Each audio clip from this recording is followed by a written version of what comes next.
Afternoon, everybody, and welcome to Sterling High School for tonight's Colonial Conference matchup featuring the Sterling Knights going against the West Deptford Eagles.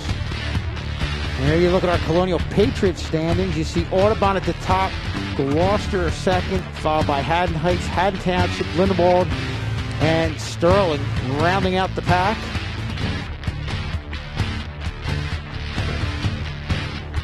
And we can look at the Colonial Liberty. We're kind of in and out here. Get that in a second. Okay, Paulsboro at top of 2-0, followed by Collingswood, Gateway, then West Deptford at 0-1 in the conference, 2-3 overall. And then Haddonfield rounding things out at 0-1 and 2-4. And I am joined here by Jason Morrell, athletic director and head football coach and wrestling aficionado also. Yes, sir. Yes, sir. And Gavin Shields, a former wrestler and current football player at Stevenson, correct? Correct, sir. And we are absolutely thrilled to have you guys here. And you guys are going to just steer us through this because I always try to grab a wrestler and get them on here to talk about wrestling because it's a sport where there's a need for specific knowledge, and not to put pressure on you guys, but that's why we have you here. And we're thrilled to have you guys here. First off, your thoughts. I mean, we have West Deptford coming in. I know on our end we had some COVID issues. We think we have a pretty decent team. We have everything out there.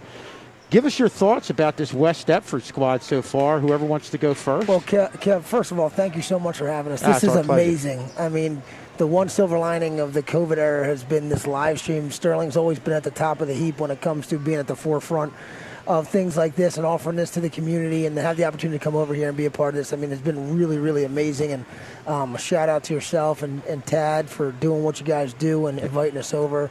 Also, a little shout out to Mr. Ray Kirshner, who helped put this together. Yeah, I know he does it over at your school. Yep. But, you know, when you look at those standings in the the Liberty division, certainly not where West Deptford used to be in wrestling down the bottom. So we're a young team. You know, everybody's got COVID issues going on, but the reality is we need to wrestle better. We started with a relatively tough schedule. Whenever you open up with Paulsboro, you know, you're walking right into the lion's den. Yeah.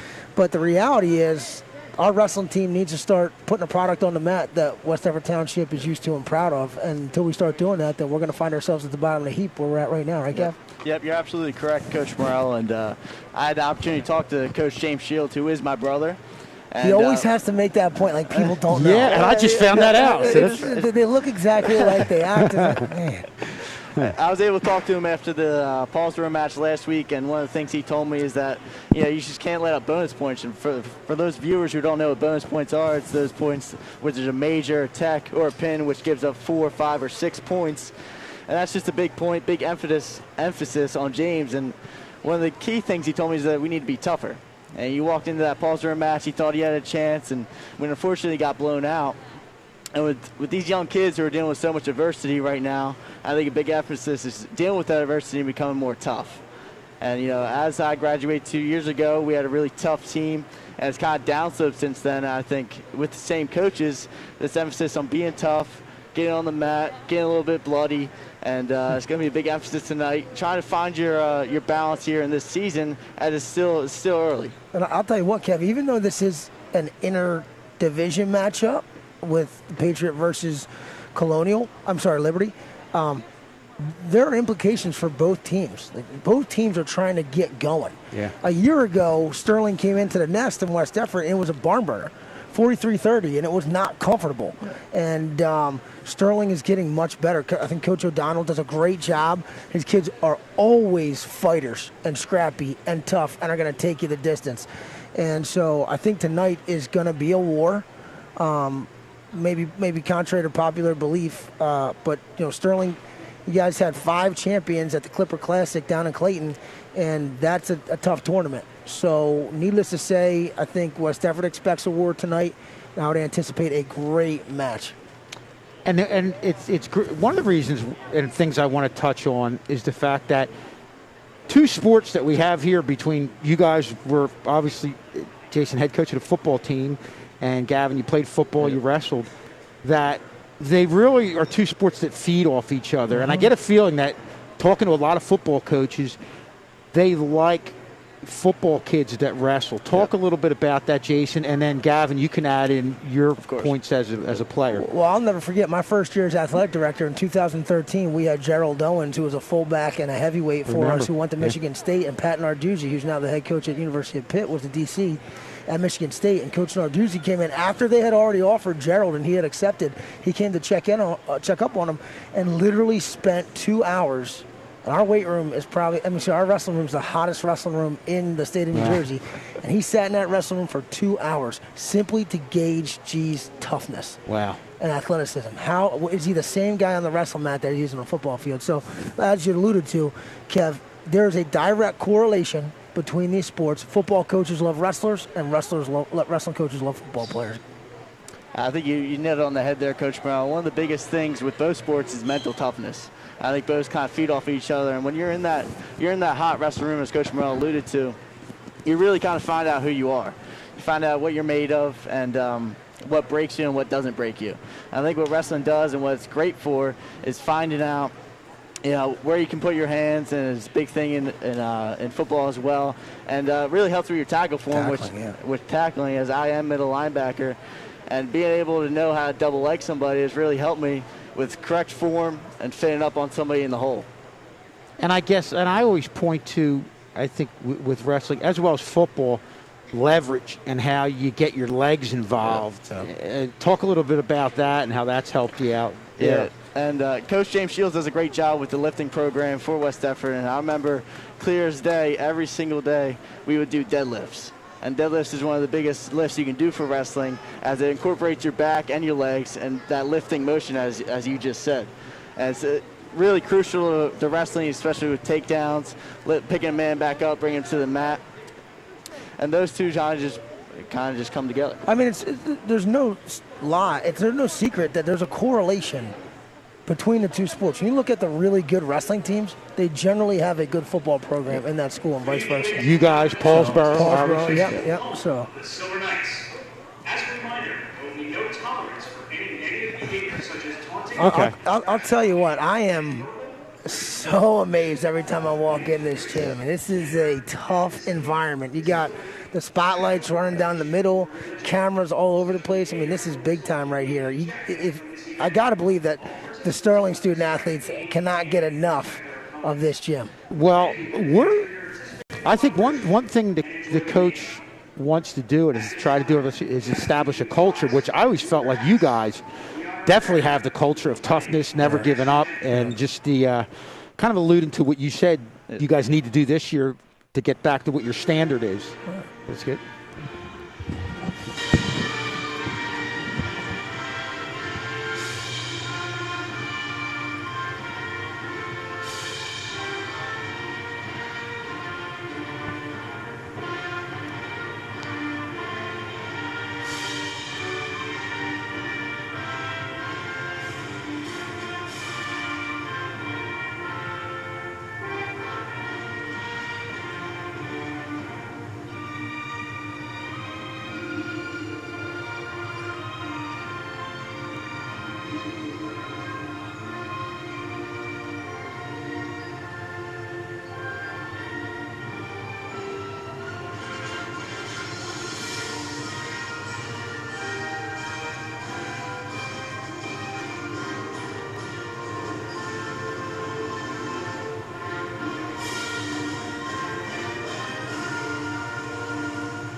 Kev, the one thing that you just made me think of when we talk about a culture and I look at something like this gym is it's so imperative when you look at it from an athletic director standpoint to offer your kids the best experience possible to be successful.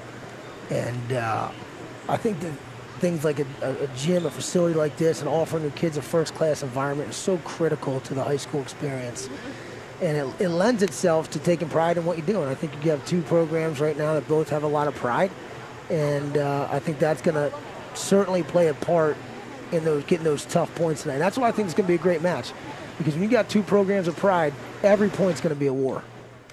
And the other thing you alluded to, and this is one thing that I guess in a way it's unique in wrestling, you talked about the toughness and going against a team like Paulsboro, and maybe not so much winning a match, but battling to gain, not lose those points. Yeah. And really wrestling, obviously it's individual, but there's other ways where it's a team sport. And talk about how being a leader, which you were in the wrestling room, lends itself to really incorporating a lot of that. Well, the best things about wrestling is when you go out on the mat, there is nobody else you can blame. And when you go out on the mat, it's just you out there versus another person. It's mano y mano. And it really teaches somebody life lessons later in life, not only that, but also how to beat that opponent. And a lot of times when kids get on the mat, you don't really think about the team aspect and not getting put on your back, not getting taken down. And it's tough. I'm not going to sit here and say it's easy. But when you're out there and you're thinking about all those things, and especially with this intimidating factor in the gym, you got the bright lights on you feel like you're out on an island on the mat. You got the echo in the ears because of the headgear. It's a tough environment. And definitely being out there by yourself, it's a tough thing to do. Have you ever been involved where there was a match prior to yours and there was a real good match, a big win, and that got you amped up? Definitely big hype factor when your teammate goes out there, gets a pin, crowd gets jumping, and you're out there sprinting out there ready to get after it. I'll tell you what, it's the best match. You want to start with some fireworks. These two guys, this is going to be a battle. Sean Amon, Talon Taranoni are two high-quality, full-throttle guys. You can see it from the start, Talon attacking right away. There are going to be some throws here. There are going to be some big moments in this one. As Amon has the head there, gets the headlock. Good fighting going on. We got a scramble. Taranoni gets in on the leg. So dangerous at these lighter weights. Even when you look like you're in a good position, you're not, because they're so flexible. Scrappy. And Talon's a strong kid. Talon's one of our football players, even for his size, one of our tougher guys in takedown and backs.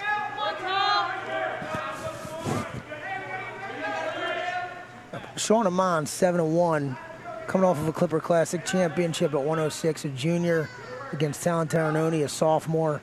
Similar styles with these two. And Sean's a big 106-pounder, guys. Yeah, he's tall, lanky, definitely tough to go against. Tony looking to get up here. Needs to clear those hands first. Ahmad doing a really good job keeping him down, applying pressure, and grabbing one of those wrists. A lot of times people don't realize you need to clear that arm because it's hard to move when you're in a tripod situation. Stay on your feet here. Tricky situation for Amon right here because he doesn't want to give up the point. Short time, 15 seconds. So Amon's thinking, don't give up this point, but don't get called for stalling. What Taranoni needs to do right here is turn around and run. Yeah. Turn around and run, get your one. Big moment here with 3 seconds. Great space, gets the one. So, those are the points that drive you nuts as a coach. Yeah. You had 3 seconds left to hang on that leg, and that point could come back and haunt you later in the match, as you see. Right? Now, on the clock, there's about 5 seconds left. Talon knows that. Amon knows that. 3 seconds. Buzzer goes. So now, all of a sudden, 5-4 is a lot different. Or, what is it, 4-3? 4-1? Yep. 4-1 is a lot different than 4-0. I know it doesn't seem like it, but it is. Definitely. I've been in those situations a lot where time's running out. You don't want to give up that one. And it's definitely a mental factor when you give up that 1 point escape at the end of the period. As Taranoni starts on top in the second period. This is certainly advantageous for Sean. I got to imagine at 7-1, Sean's probably pretty tough to turn. So Talon, I don't anticipate him getting back points here, which it becomes just, can I ride this guy for 2 minutes and not give up any points? Definitely. A lot of times when I face good wrestlers like this, I would often just let them up. I wasn't the best top rider, so it might speak differently for Taranoni here. But I would like to just try and let him up, get my 2, work what I got on my feet. Good news for Talon is that he's on bottom in the third, so if he were to ride out here, he's got to be careful with Peterson. He's got that leg hooked, needs to keep that. He's going to try and spread him out here, get him off his base. If he rides out here, he goes down in the third, get your escape. Now it's 4-2, a takedown ties it up. For Sean, this is going to be the biggest point of the match for him right now. That one, if he can get 1 point here, it changes the whole complexion of the match. Because now Talon's down 4, and I got to get a takedown and back points. Ternoney looking to run the half.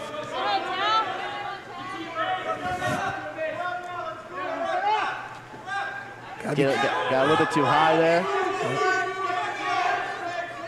Constant scramble situation here. Sean's got to chain wrestle, put moves together here. Short time with 15 seconds to go. And as I said about Sean Ternoney doing a great job with the wrist control, keeping those hands in, keeping him off his base as he flattens here. 10 seconds to go.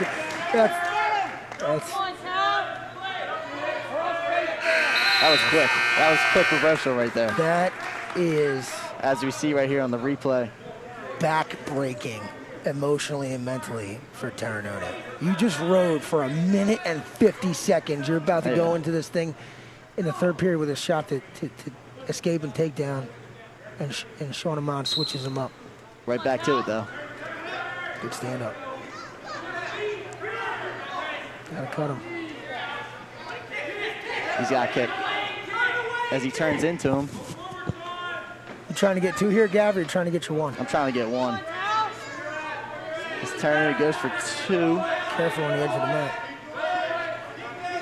And he gets it. 6'3", got a cut right now, yeah.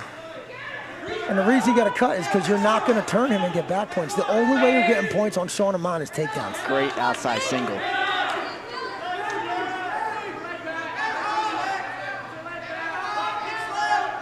Now he's going to cut him again.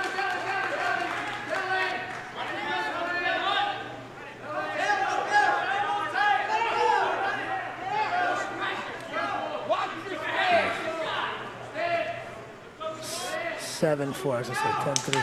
Ternoney needs to get right back to it. He goes for the outside single again. It's put in a front head. Big moment right here. It's going to be an exciting finish, ladies and gentlemen. Buckle up for 45 seconds.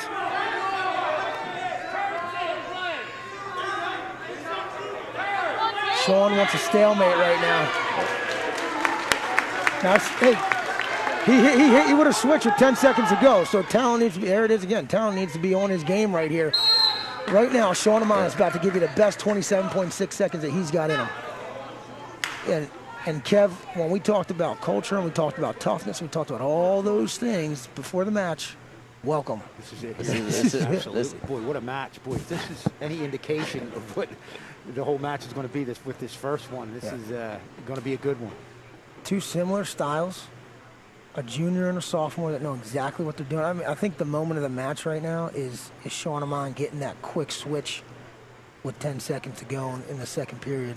Yeah, if you saw that, Ternoney was getting a little bit too quick with that power half. He didn't have the legs settled. This is an uncomfortable situation as a coach on both sides because the score is wrong on the bout. The bout score is wrong on the board. So as a wrestler, see, like right now, Talon thought he was winning 8-7.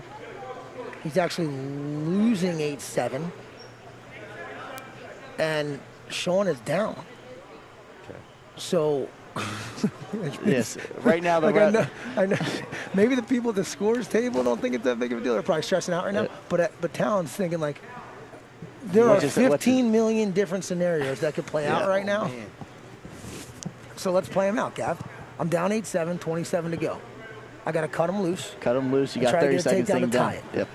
Or I'm up 8-7, 27.6, and I got to ride out.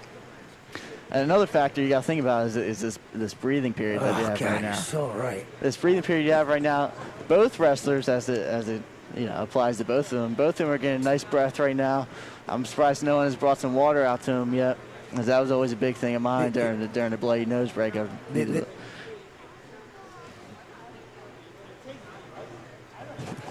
It can be absolutely miserable to be a scoreboard operator during wrestling matches, because the flurry of action, especially heavyweight, I'll be a scoreboard operator for heavyweights all day long. They do nothing. But 106 pounders, forget about it. I mean, you need instant replay at the scorers table. you look up 1 second, the ref's putting up 2 here. So I don't envy the scorer's table people, believe me. I know, being a novice in this sport, I don't know what's going on half the time. Yeah, you're just trying to. I mean, numbers. This is. I mean, Sean Amon is fresh right now. He just had a 1.5-minute break, so this is going to be. And Towns have to be careful. 1, not 2. If you get in trouble, don't give up 2. He's got the headlock. He's got to squeeze it out because the Sean pops his head out. It's going to go the other way. Could be 6 here. Talked about bonus points. Bonus points. 4 seconds to go. Sean knows it. He doesn't want to give it up. Great match. Great first match. That's a quality win. 2 really good wrestlers right there. Got to be careful taking that off. It's a penalty point sometimes. Kev, I'll tell you what. Right before we started this match, you were talking about bonus points and winning by a certain amount. Sometimes it's about the way you lose. Yeah. You know, and that's big. That I know Sean lost. He's upset, but he could have got easily pinned right there. Right. You know, it's just a disappointment that I'm about to lose. I'll just lay out and give. And he didn't, and that might play a part because give up 3 points. Yeah, 6. Yep. Anthony Conway. I believe Jair Sally, a 9th grader. Too fresh. Okay. Too fresh. Anthony's a tough kid. He's just got to. I saw him in the hallway today. I said it's time to start acting like a veteran, young man. It's always interesting to get 2 fresh from a varsity mat together. Yep. Anything can happen. A lot of good movement by both wrestlers right now. A lot of good head movement, changing your height and your stance. Good fakes. Jair's got to clear when he goes to that double. They get in the collar tie. This right here is just getting the nerves out. These are like 2 young Rams just headbutting each other because they're scared to death. As a freshman, it's always tough. You don't know really what to do with your hands. Kind of like this. Right. As Conway gets in on the shot. Stay off that hip. Jair's got a nice crossface going. Got to be careful with the cradle. If he locks it, it'll be 2. If Jair locks his hands right there. He's got the leg, which is preventing Conway from running around right here. This could go either way. Possible. It's tough to call a stalemate here because there's pinning combinations all over the place. Official tonight, Mike Bukakis, standout 140-pounder at Hamilton. Mike was a stud back in 2010. As Conway does pop his head out, gets 2. And I'll tell you, I appreciate the fact that he let them continue to wrestle through that. And sometimes these guys get stuck in a position and you get an impatient official and he calls a stalemate. Always devastating as a wrestler too. If you're in on that shot, you get called that stalemate, you just spend all that energy for basically nothing. After coming close to the first period, scores 2-0. This is going to be one of those matches where the guy that has more gas in the third period gets the W. Because when you're a freshman, your adrenaline's pumping so hard in the first period that your conditioning levels really show midway through the second period. 100%. Conway gets an escape. Jair's got to get offensive right here. Go back to your double. Clear hands, close space.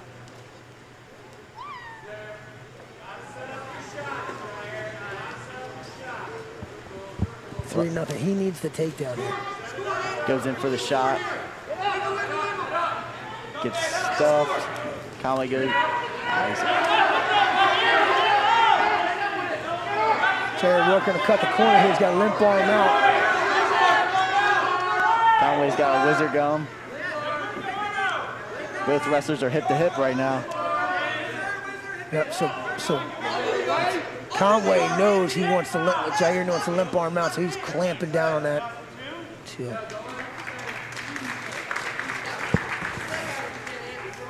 And now the game begins of bonus points. Yep. Jair needs to think, I just want to score.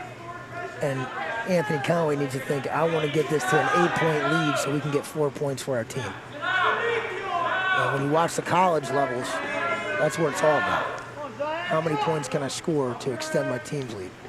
It's always tough when you're a wrestler going for the bonus points, because you got to let them up. You just waste all this energy to get all the points you have right now. You got to let them up and think about the team and go for another takedown.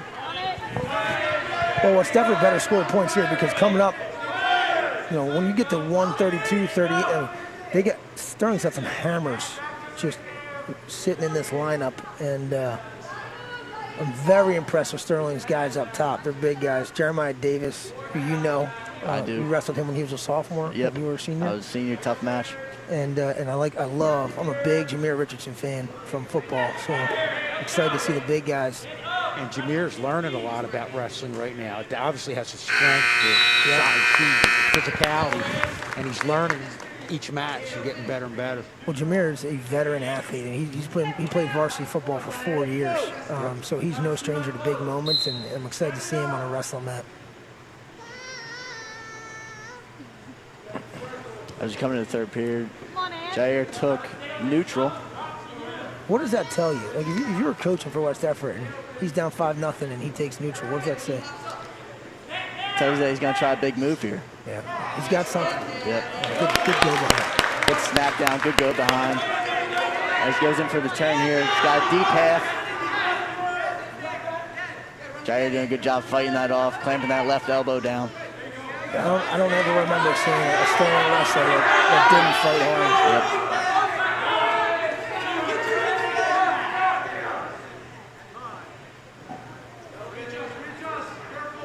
Yep. Anthony's not going to pin from there. He's going to have to reset. Yeah. And Jair's got to, when he gets if he's given the opportunity, come out of this, he's got to scramble out. Cowboy doing a good job. He reset there. He needs to go chest to chest, but then he got too high on himself again. He needs to reset, put his chest on Jair's chest, and go for the pin. Got to get off the mat. Got to get off the mat. The only thing you can do there is just dig your heels in and start pressing your way to the sideline. And that's a big win there, big pin there for Conway. We're going to look at it on the replay. I didn't think he was going to finish it because he was so high initially, but like Gav said, he reset well. Yeah, he had to reset multiple times. I think it was 3 or 4 times, and sometimes you need that. Jair was fighting so hard, he kept lurching, as we see again. Puts all his weight on him, and it's tough to get out of.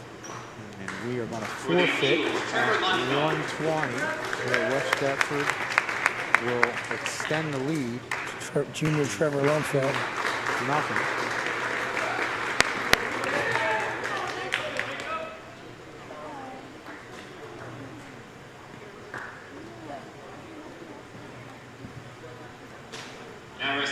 So it looks like this is Jacob McDonald, not on a normal 26-pounder. I guess we're making a move.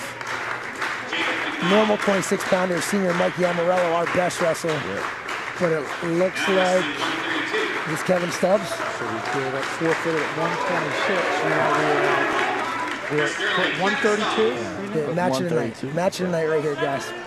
Everybody at home, put everything that you're doing down and just stay right here for 6 minutes. 2 best wrestlers on either team right here. Kevin Stubbs, I know, a 4-year varsity wrestler. Mikey Amarillo for the Eagles, 2-year varsity wrestler, best wrestler on the team. Cut down to 26 this year from 155. Wow. Pound for pound, strongest kid in the building. Not even close. Very strong coach, and he's short, stocky. He's tough to take down. And he's unusually strong for a 26-pounder, but Stubbsy is so lanky for a 26-pounder, and in his own right, he is a big 26-pounder. Yep. So this is going to be a great matchup. And it's always tough for the short and stocky guys to go against the tall, lanky guys because they just have that much more of a reach. Kevin at 8-0, also a Clipper Classic champion. Kevin was also a first-team all-conference selection last year. You know, Michael's a grunt. Kevin is a technician, so. You won't see 2 more different body styles at the same weight than what we're looking at right here. And both are feeling each other out right now because, you know, Gav said it's uncomfortable for a shorter, stockier guy to get in on a longer guy, but it's also uncomfortable for a longer guy because there's not a whole lot to work with. Yeah. You know?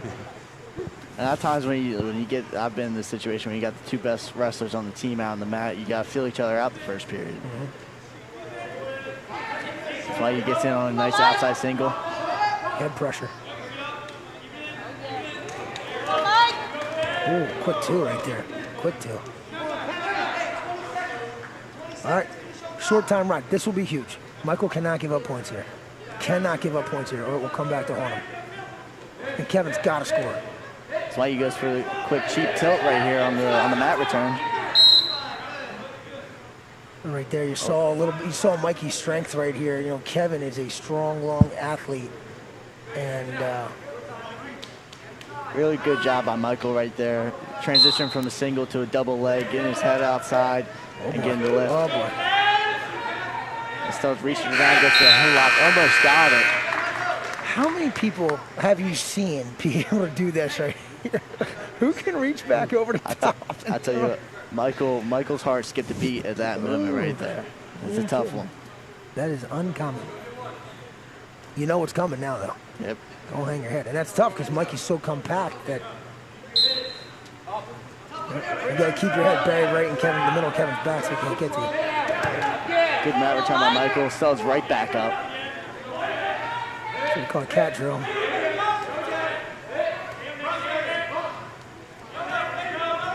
Great job by Kevin chain wrestling right there. Just putting moves together. He is smooth.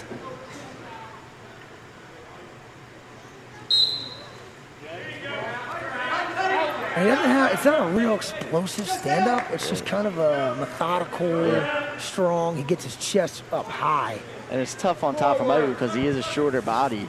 So these big lanky arms, he can't really grab them. No claw rod. No claw rod. You're a short guy, you get your elbows too deep. Good fake by Stells right there. Come on, Mike. As he goes in for the outside. Michael doing a good job getting his hips back right here.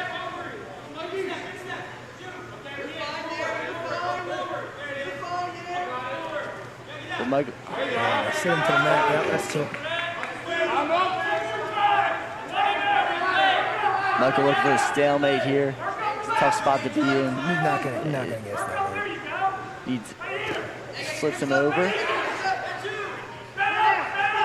These guys are unbelievable. I mean, I go back to pride. These are two guys that have a lot of pride. Mikey Amarillo's hanging on for dear life. It's a hard switch. 30 seconds to go. Michael needs one. Cannot relax here. This is where you're in trouble against these long wrestlers. Yeah, on top it's tough. They get those legs in.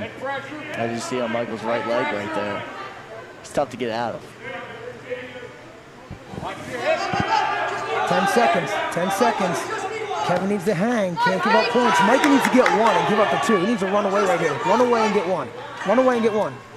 There it is again. That's huge. Yeah. That's huge. That's a veteran wrestler right there, Coach. That's the second time this match that's happened. It happened in the Amon and Taranoni match too. In the last 5 seconds, giving up a point. That is difficult to overcome. Definitely shaping up to your prior billing as the match of the night. Very excited for the third period. Let's talk about this one here. I mean, that's knowing the clock and knowing the importance of that point. But yeah, it's going to be an exciting third period right here. And if you're sorry, go again. If you're Michael right now, it's a tie match. You go in the third period, you pick bottom. You can kind of hang out on bottom right now if you know that you're not going to get turned. I've done it before. Gain your breath a little bit. Wait 30 seconds, as Michael just did right there. Quick stand up. Gets his one. Now here we go. Here we go, ladies and gentlemen. This is called weathering the storm right here because you're about to get everything that Sterling's best wrestler has for the next 80 seconds. This goes for an outside single. Michael's taking his time here. Waits 30 seconds. Quick stand up. You almost got to hope here that Kevin makes a mistake and he can catch him. Yep. And you got to be careful that you don't throttle it back if you're Mike. And I mean, he's playing the edge of the mat a little bit here. Better watch your head hit. Snap down spin, but go behind the edge of the mat. Michael needs to get back to his feet there. I can see us. You see the official's body language? Yeah, He's not happy about not the happy. censure match stuff. And if Michael takes another step backwards, he's going to get hit. What a stolen call is. No. Nice. It's a nice attack. It could. I thought it was too far away. It was too far away. I'm talking in terms of just getting a stall call. I'd like to see more of a fake shot instead of diving in on that leg. If there's anybody who knows about fake shots, it's you. Kev Gavin was the master of fake shots. That's a nice double leg. Great double by Kevin Stubbs. Here we go. Michael needs to stand up. 5-4 with 22 to go. This is where the pride comes into play. Oh boy. He's got his face 15. back. He's got to go. He's got to dig deep right here. To his feet, 7 seconds to go. Hope you're watching this match at home, man. I don't He's know. got to turn around, run. He's got to turn it, run away. Great match. West Deptford chased Kevin Stubbs with Mike Amarello. Walk us through this last little bit here, guys. And you see Stubbs right here is great. Hands on the face. Michael was startled right in the legs. Good double leg takedown. If you're a veteran wrestler, you're a senior. The whole series before that, when we talked about Stallone over here, Stubbs was getting a read on what Michael would do when I head tap. Yep. And when that second restart, he knew when I head tap, Michael's going to take a step backwards and will not be able to defend this double. And that's exactly what he did. Wrestling is one big chess match. When you're playing, you're looking at strategies, you're looking at what your opponent does and what you can capitalize on. That's a great match. That was worth the price of admission. Sterling right now definitely suffering from the depleted roster. Yeah, this is welcome to the COVID era, everybody. Yeah. Sterling's a better wrestling team than this score is going to put out at the end of this match. I know we went against Cinnaminson, kind of a similar story, lost by a lot, but it was, if we had, especially some of our guys at the top, probably would have definitely been closer and we could have possibly won, but you just go out and do the best with what you have at this point. That's right. That's right. And you know what? I understand the situation that we're in. But I know, speaking on the West Deptford end, Kev, like, I'm tired of hearing kids in our building, people in our building use it as a crutch. Like, I agree with you. I don't care. Whoever you have, throw them out there. Yeah. Everybody knows what the situation is. It's great to be out here. Yeah, it's great to be out here. You know, I want to see Mikey Amarello and Kevin Stubbs. If that was the only match we had tonight, I'd walk out of here a happy man. That was a great wrestling match. Great wrestling match. For Sterling, Ivan Medina.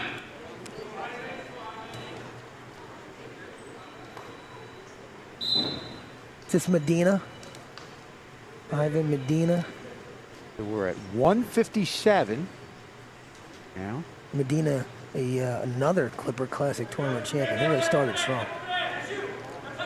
Graziano has the underhook right now. He needs to get his base back, get his legs back, as Medina does a good job breaking him down. Gets him on his hip. Graz is a strong kid, still learning. Medina is senior, 3-3. I feel like I've heard Ivan Medina's name forever.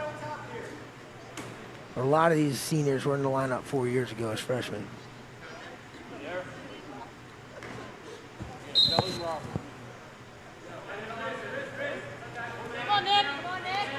Good job by Graz putting moves together there. Does he get a break out of bounds? Start back in the middle? How many times did you have like a clock in your head about how many times is this early in the match this kid's going to keep hitting these really good stand-ups and I'm just going to eventually let him go? It's second time. Second time? Second time. Really what you want to do is when your opponent stands up, you want to get a big mat return, flatten him out on his stomach. It's really a mental factor. Graziano goes for the switch here. Nice job chasing the switch. Breaks him down, gets the 2. But as you were saying, there's only so much energy you want to put out with bringing your opponent back down for no points. Right, that's the thing. Like, you expend a ton of energy just trying to bring somebody back down to the mat. I don't know if people realize that. Good double, get off your knees. Good double. He's got to clear those hands next time, though. And when you go into that blast double, that's as you see Graz chasing the hip right there. This is a real nice job sticking with it. On, pulling him down. That blast double, when you go work right down the center of somebody's body, you got to sacrifice your face You know, you can't duck your head and try to go down the midline. You're just No. getting stuffed into the mat. Face up, chin up, and drive right through the midline. And as we talked about with football, it's a perfect football tackle is a blast double. Yep. Putting your face mask right in the chest. Medina working hard to get a 2 and some backs here. 50-50 positioning. If Graz can pop his arm, he's going to get 2.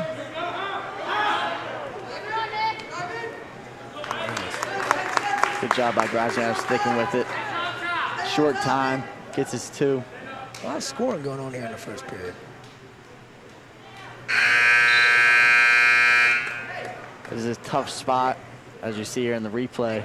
Medina had the arm, let go for a second. Graziano would get it back, get the 2. Just comes a point of no return, right? Yep. Where you're going to put yourself in a danger if you keep hanging on in some areas. Medina takes bottom in the second period. I'm impressed with Sterling's stand-ups. A lot of quick stand-ups for Sterling. Fundamental wrestling.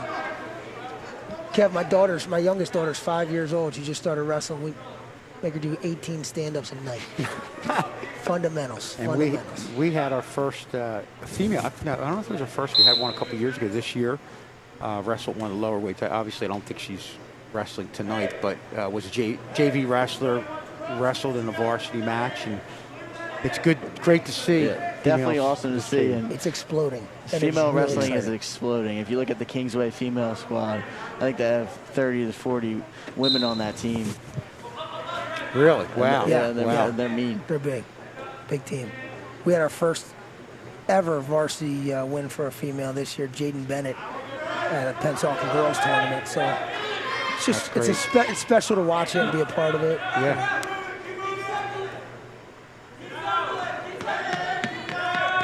Four, 3, so we got a battle here. Medina took bottom, correct? In a Correct. second? He's going to need a point. Graziano did a good job. Medina.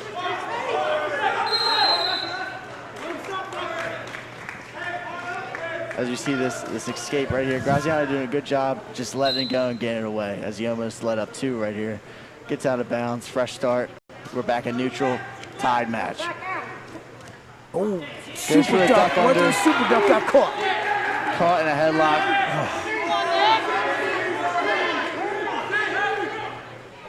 Great job by Medina taking advantage of an opportunity, and this is where you're going to find out a lot about young Nick Graziano.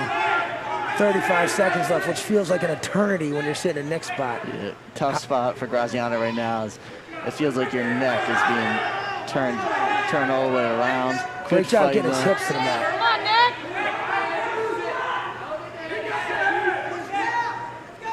Oh boy, could come away with 2 here. Good job by Medina on mat awareness. As we see again, Graziano went for the duck under. Didn't get his head fully under. Medina good job capitalizing, getting that headlock. I like the idea of the duck. It's tough. It's a tough move. It's a tough move. You got to hit it at the right time.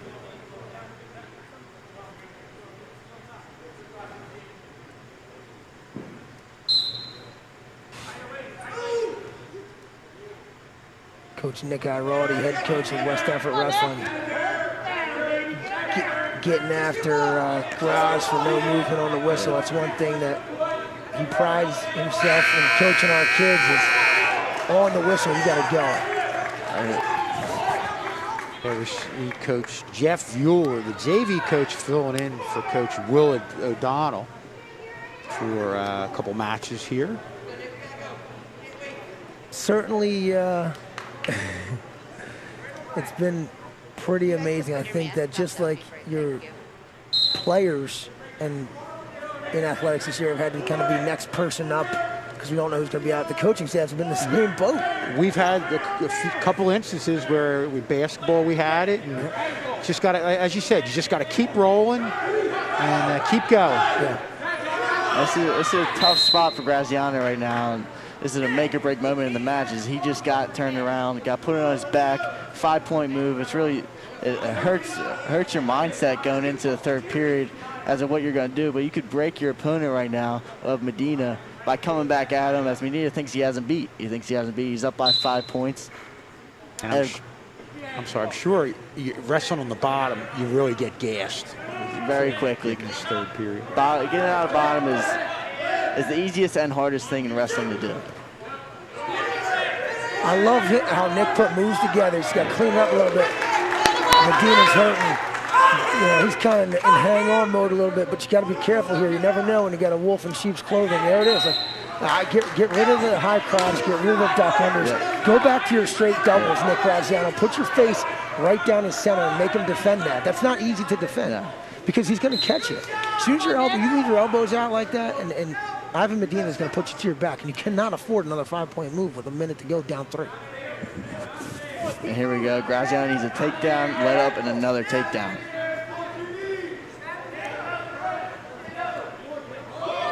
Medina's got to face him. Medina's got to face him. Stay out in front.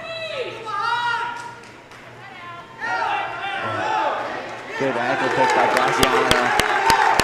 As we have 45 seconds left. Got to cut. No, don't rush. Young wrestler. I mean, it paid off. Graziano right now, you need to keep pulling that elbow. Let's transition to a half right here. Medina fighting. The score is actually 14-10 right now. Edge of the mat pin. That's some really good wrestling by both guys. Well, that was impressive with Graziano almost getting pinned there and then battling back. And Gavin, that what you talked about, this team having that toughness, and he definitely saw it right there. Definitely, I think the coach is emphasizing the practices this past week, and definitely come through with toughness today. As you know, they got beat up a little bit earlier in the season, and really kind of just molding yourselves into this new team tonight against Sterling. Okay, this is one of my favorite wrestlers. Young sophomore Andrew Ty from West Deptford. Anthony Gagalski. Gagalski, a freshman. Freshman, all right. Freshman coming in. Andrew Ty, incredible lineage. His grandfather, Andy Ty, was an all-state football player and state place winner in wrestling. Went on to play at Nebraska. Oh, wow. And then played for, I believe, the New York Jets for a little while. His entire family's been through West Deptford athletics, and he is a true farm boy. When we go to Haddonfield, they always say, start the tractors, and we're like, what tractors? He really owns a tractor. Like, for real. He's on the farm in the morning. As he gets the turn here, has the half, he needs to recenter his chest, get chest on chest, as he does right there. Gagalski having a pretty decent freshman campaign off, 5-5. Ty gets the pin. Impressive with Ty. I'm learning a lot about wrestling, and I'm learning there's still some farms in West Deptford. Some farms. So, okay. Yep, owned by the Ty family as well, yeah. Wow, that was impressive. Now wrestling 175. For West Deptford, Marcus Carter. For Sterling, Eric Shipley.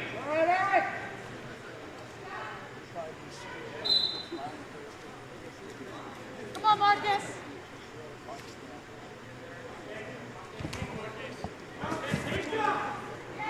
Two big wrestlers right now.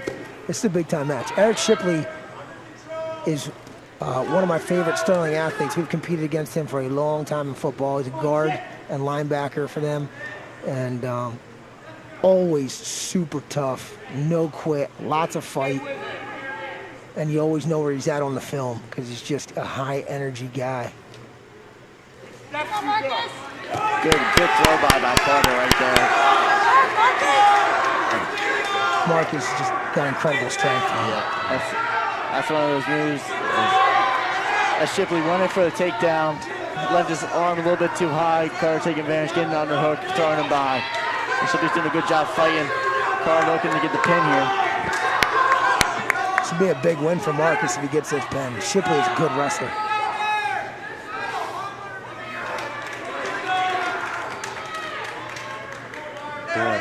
That's a tricky. It's not potentially dangerous. That's the way your knee bends, but especially for us old timers sitting here, like that's uncomfortable. Good job fighting by Shipley right there.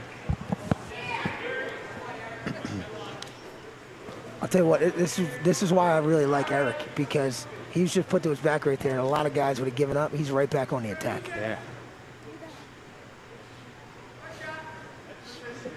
And sometimes, to be honest with you, and I know, Gav, you've been in this situation, you get that close to a pin and you don't get it, you get an adrenaline dump.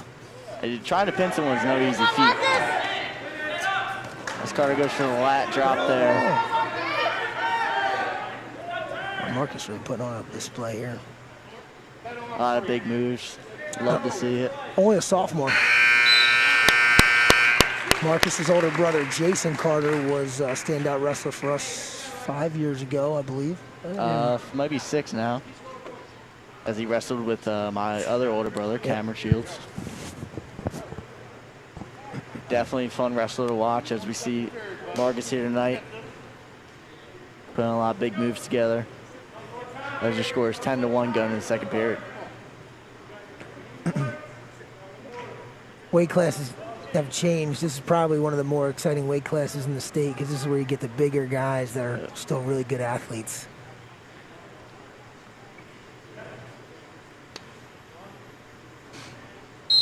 Marcus starting on the bottom.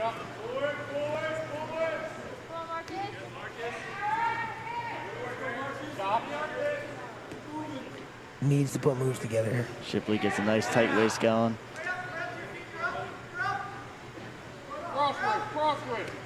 One of the most important aspects of a stand-up is getting that chest up high. You see a lot of kids step up with the leg, but their chest is still pointing to the mat, and that's when you get yourself in trouble.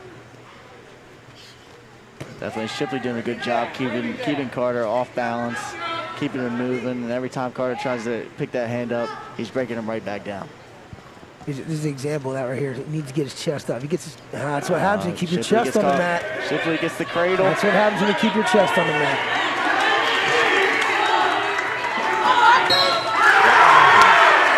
That right there. If you had to ask me what Eric Shipley was all about, I'd show you that match. What a turnaround. It looks like he just completely took away his leverage. Yeah. And you see here, Carter, just what you were talking about. Yep. You got to get your chest up. Didn't get his chest up, kept his head down. That's perfect cradle position. Cradle is the kryptonite of a lot of wrestlers. You can't get out of them. They're tough. From West Deptford, Kaden Thurston. That chest has got to come up high. And Ship recognized it right away, and that is a tight cradle. Very tight. But Good job executing that one. That's a veteran against a sophomore right there. And I guarantee you Marcus Carter will never make that mistake again. Yep. And I love the insight you guys gave. You kind of kept saying that, got to keep the chest up, and that eventually was what caused that, basically. Yep. Kevin McCardle, Sterling, Riley Thurston, a senior. From a long line of wrestling Thurstons. Most recently his brother Cody, who placed 8th in the state last year. 7th? 7th in the state last year, 8th in the state the year before. Riley is the 4th of 5 Thurstons.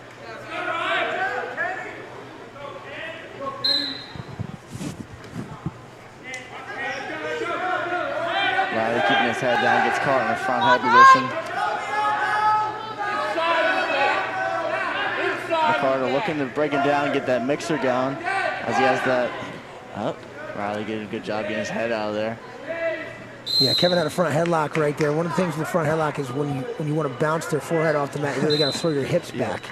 You know, one mistake people make is they try to go straight down with it, and they leave their feet planted in the mat, and you just can't get movement that way. You got to extend their upper body with that front headlock. Double unders from Riley. Tricky. Going for the headlock there. Riley look for the mat. Gets it. Gets 2. Nice job with the body lock from Rye. Riley going for the power half here as his brother Cody did so well. Gets the turn. And he gets the turn.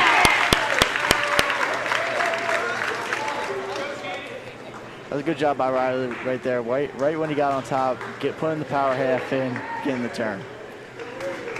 All right, so I came here today to see Amarello and Stubbs, and I came here to see these two big daddies get out there up top for Sterling, Jeremiah Davis and Jameer Richardson. Davis out.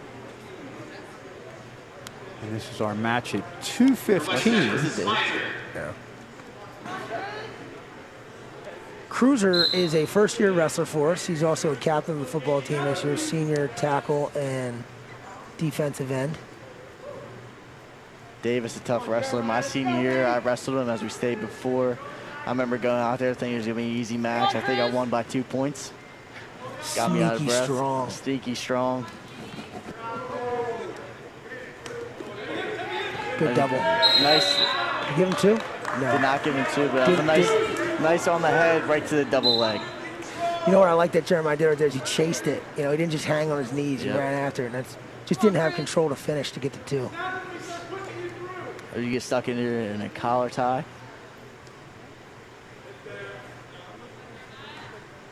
A lot of good head snaps by Davis right now. And Cruiser's still learning how to wrestle. Sometimes you come out and you think strength alone will win. Come on, connect. And oftentimes, Move. strength can be a burden. Yep. And you just try to muscle people. Jeremiah's going to go back to his double. Just go right back, no mess around, go right back to your double, head tap and go. Pass it by, go. Level change. Come on. Come on, Chris. Both wrestlers kind of feeling each other out right now as Davis goes for a nice arm drag. Yeah, I'm a big arm drag guy. Fireman carry. If you're a first-year wrestler, you don't know what just happened. You don't know what just happened. You thought you were on your feet, and now you got dumped. We've all been there. Come on, Chris. Cross face to the tricep. We're going to cradle this up. Rocks him back. Perfectly executed. Gets the pin. Good luck, Chris. As here, Cruiser thought he was standing nice as he goes in for the single, but he keeps that arm as he does it. So once he goes down, he keeps that arm and just rocks his body to the ground, uses Cruiser's momentum, dump him to get 2. And here, it should just brute force energy. Rocks it, gets that cross face. Cross faces are not fun. Cross face right to the leg. For Sterling, Jameer Richardson. It's just crazy. Like, all you're thinking is this guy's got his hand on my tricep, no big deal. And next thing you know, that's what killed you. Yeah. This is going to be an excellent old school Colonial Conference heavyweight matchup right here. Will Barksdale, All South Jersey offensive tackle for us. Jameer Richardson, a 4-year starter. Dangerous spot. They back out of it.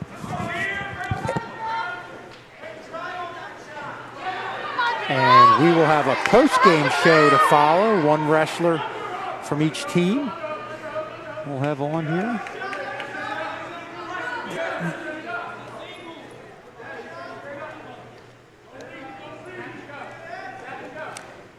This is about patience. This match is about patience. You saw a little flurry right there, but what tends to happen with inexperienced heavyweights is they feel like they need to take a shot, and you don't. Right. Take this thing into as many overtimes as possible, because usually when an inexperienced heavyweight takes a shot, it doesn't end well. You're going to end up flat on the mat, you can get reversed, and then you're going to get turned. So you have to go against your natural instincts. Yes. Yes. Yeah. We want this to be in a sudden ride-out situation. It's boring for everybody else, and that's where a lot of the pressure comes from. Honestly, Kev, you hear the fan, take a shot, take a shot. They're not on the mat. You know? That's the other thing I always wonder. How much are you listening to well, obviously you're not listening to fans, but how much instruction do you actually listen to from your coaches? You can be honest. They can't. When I was wrestling, my brother was my coach, so a lot of times I would only listen to him at the break. So when you're in these collar ties, you're constantly next to him. You got the headgear really kind of muffles out a lot of the sound. But as this break, the period ends, I look over to my coach, see what kind of instruction he has going to me, and then I get right back to it. Block everything else out once the match is going. I never heard anything on my feet. It was always when I was on the mat. So if I was on top, I heard a lot of what they were saying. But I heard the most when I was on bottom about to get pinned. It's like everything becomes more clear right before death. Right before death. I'm just staring at my coach saying, get out of bounds. Or when you're on bottom and everyone's just yelling at you, get up. Yeah, so that's always the best. Thanks, guys. For sure. Like you didn't know that. Right? Yeah. Sure, no problem. Just give me a second. I've counted many ceiling tiles. Yeah. 1-0. This is right where you want it for both these guys. And the way they're leaning on each other right now, if I'm Drew Barksdale, it's the way I'm going to keep leaning on them.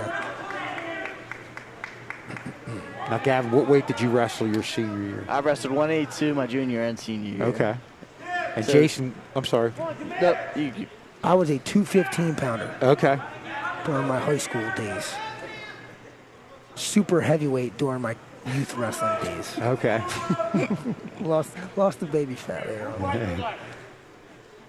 But I mean, there's just at this weight class, there's just different levels. You have the novice guys. Like these are two young heavyweights.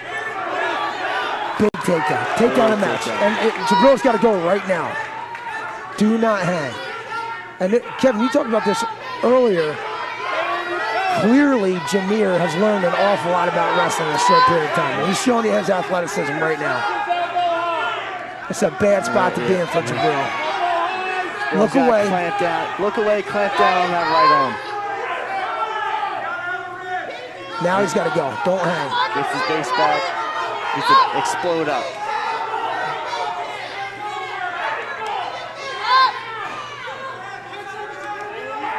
Eight seconds. One here would be huge. Jameer just needs to go back to the half.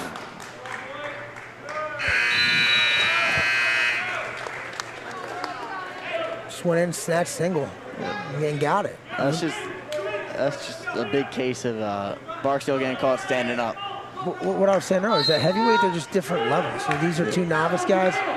The elite heavyweights, man, it's a whole different animal. They're shooting like they're 106 pounds. If you watch Gable Stevenson, he's a different. He is the dangerous man. Olympic champion, multiple-time national champion. He's a different animal. Doing backflips. As you come to the third period. The problem is now you got to take a shot. You need some kind of takedown. Richardson gets the takedown.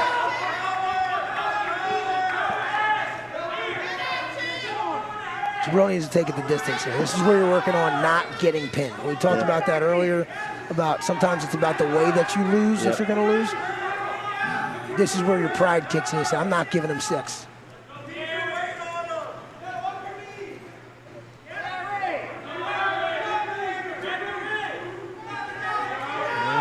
Two hands on the wrists. Trying to put it on the mat. He's going to put it on the mat and try to turn Jabril into a crossface. He's going to try and slide his right arm underneath of that arm. Yeah.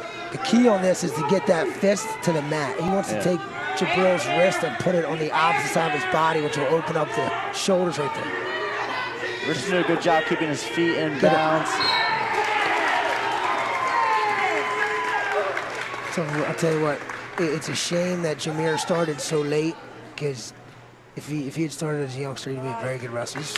Yeah, he says he's learning, like to what we were saying, just learning more and more with each match. And that's going to wrap things up here. And let's see, and we're going to do a post game, and not sure.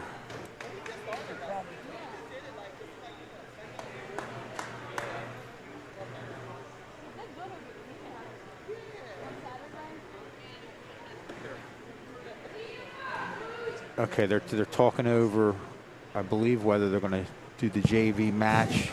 Not sure how many wrestlers Coach Jeff Euler has there, so we're just going to kind of play this by ear. Rip it and rip it, baby. That's the way I like it. This is freshman Tommy Byer.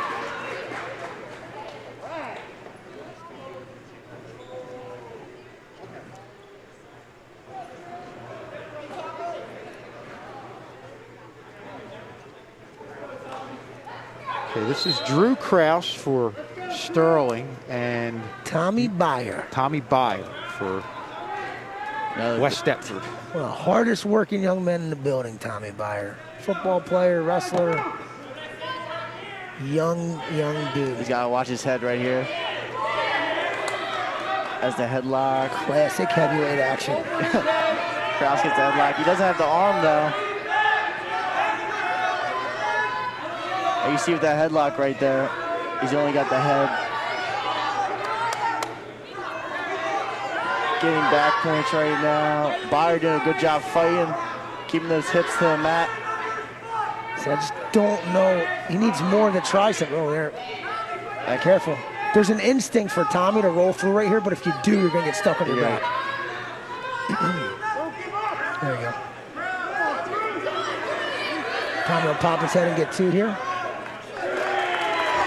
Really good job by Byer. Yeah, walk us through why it was so important for Kraus to have the arm right there with the headlock. When Kraus threw the headlock, he only had the head wrapped around. And when you keep the arm, you kind of keep both shoulder blades on the mat.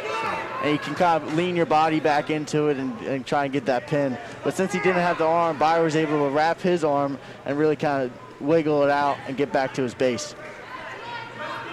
Which is impressive for a big guy. Usually these big guys get headlocked and they just go flat back right now.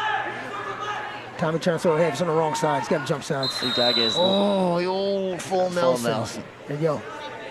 Here it is right here. As you see, good headlock.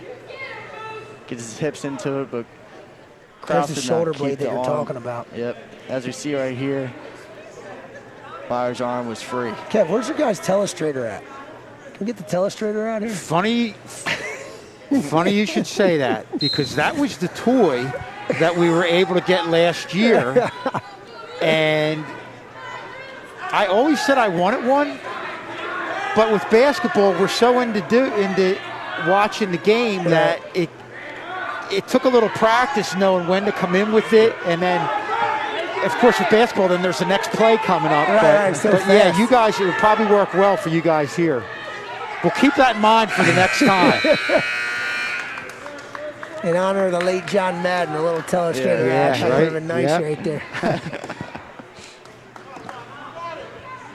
6-2 is an exciting JV heavyweight matchup.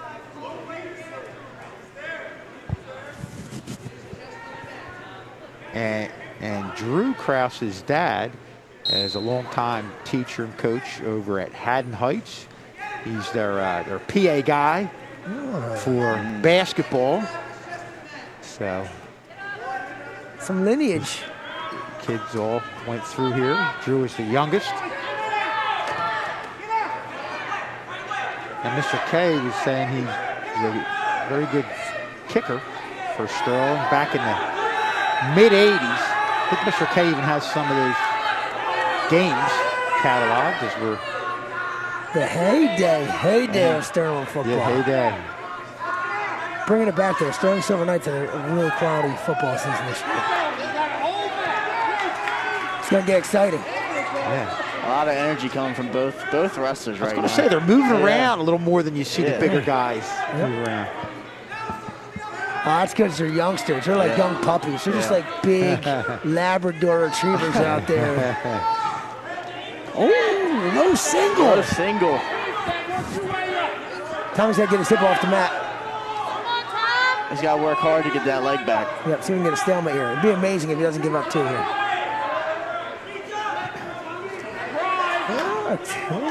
I'm telling you, this young Thomas Byers, something else. He's going to be a special athlete for us. Byer did a good job keeping his hips down. So you get a stalemate.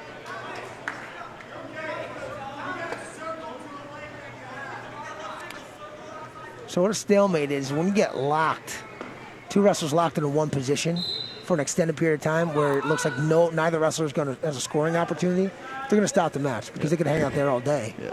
Neither one of them are stalling. It's just neither one of them have a position to do anything else.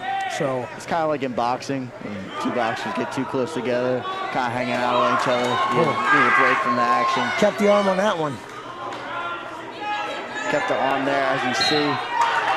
Keeps the arm, gets the pin.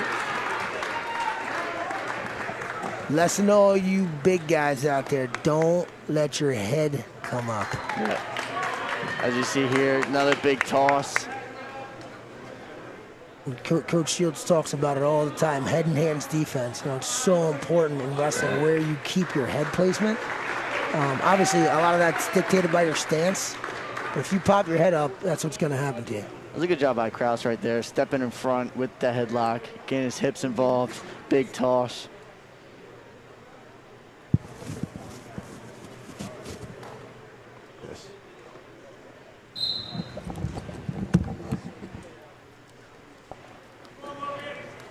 Logan Sobieski. Lightweight's just, man, I'll tell you what, I think I like it better when JV goes out there varsity. Yeah. Guys that got nothing to lose.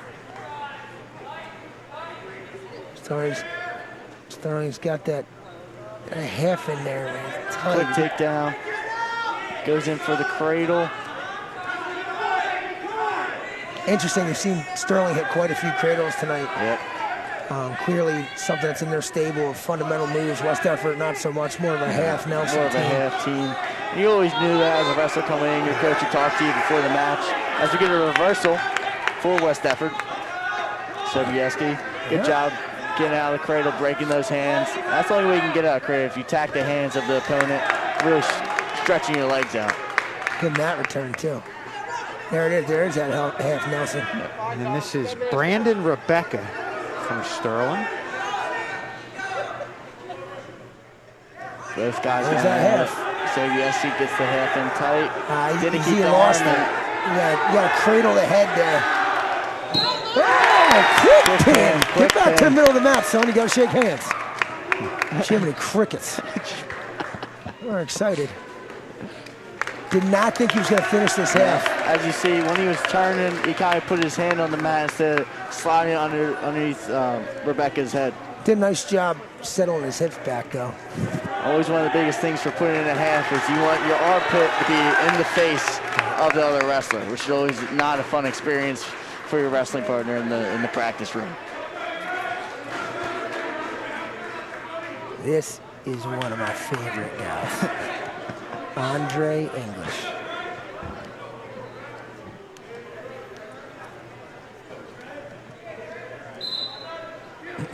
Andre, his father, Aaron English, football player at West Deptford.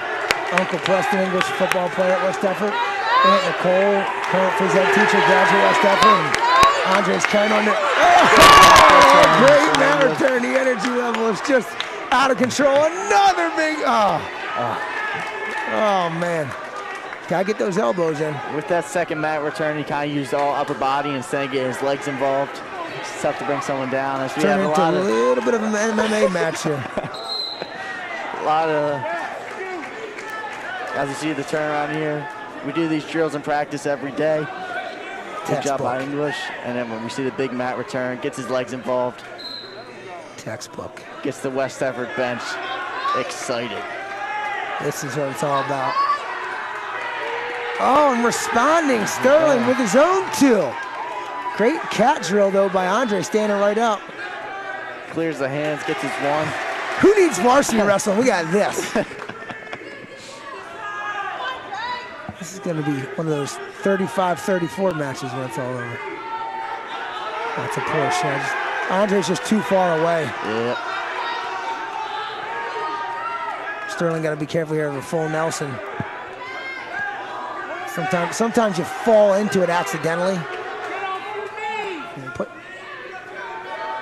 English doing a good job getting to his feet, breaking away, gets his one, scores 5-4. Love the camaraderie going out on both benches. These guys, sometimes varsity athletes can just kind of shut it down. The JVs are up. Both these groups are on their feet.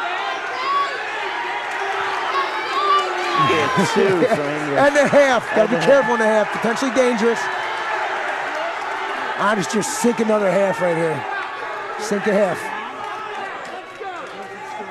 Tee off and sink a half. Sterling Russell doing a good job keeping his elbows tight for 5 more seconds. Short time. And we go into the second period.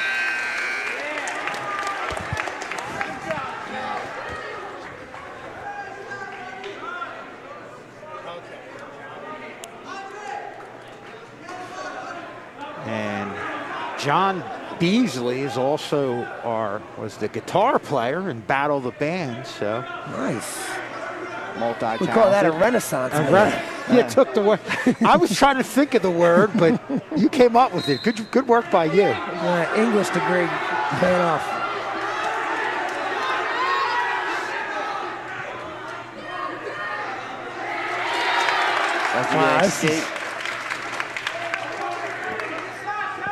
This is going to be exciting. Spin around 2 for English. And I'm not going to tell our official Mike Bakukis what to call because he'd probably throw me to my back, but I hope he just lets these guys wrestle for the rest of this match. Andre trying to force inside. John doing a nice job of keeping those elbows tight. He knows a half is coming. It's just hard to work up to your knees when you got your elbows tight like that.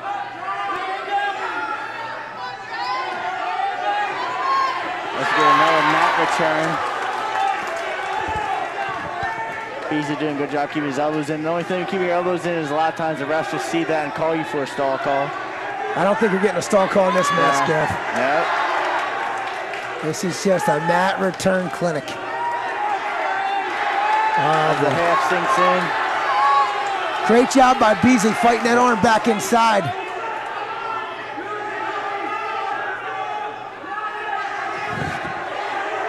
My shoulder would be on 295.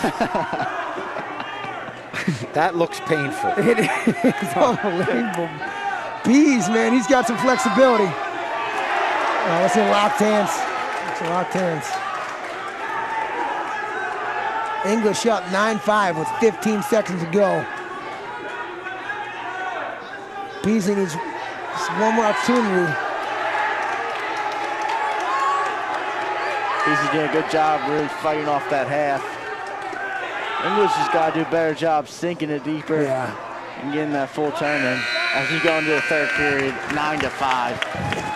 That needs to change up his finish.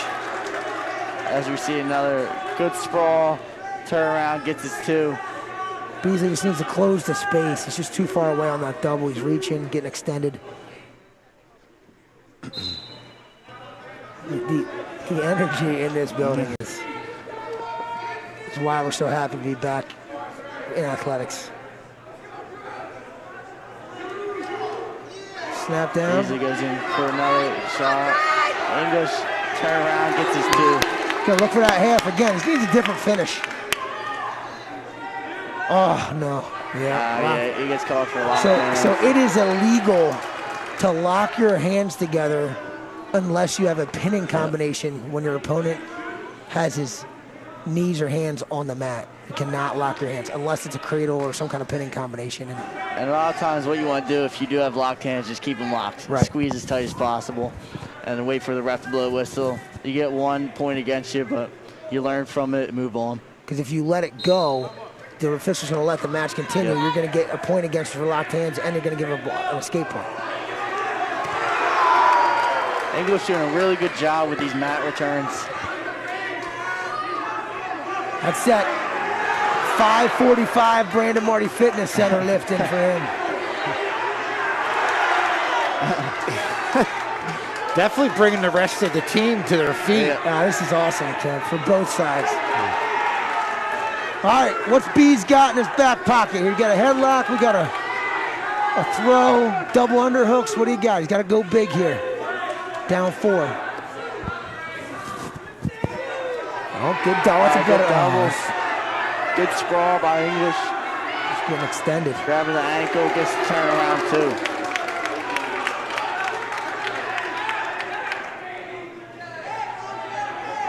All right. That's what Beasley wants to do. Keep his let your knees and hands hit. It's called cat drill. As soon as you hit, just start to come back up. I just worry about Andre's hips. He's got to be careful.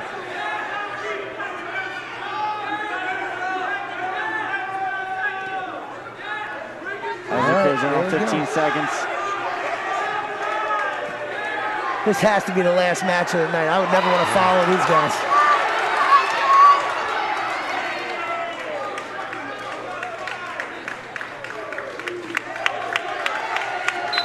Great match.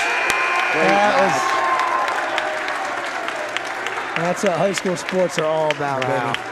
Tell you what, both benches were amped up to see these two young men wrestle. Yes. You see Inglis there, and of course Beasley going over to Sterling wrestlers. Kev, you know what I love is that there are guys on the mat out here, like these varsity guys, that some of them got pinned.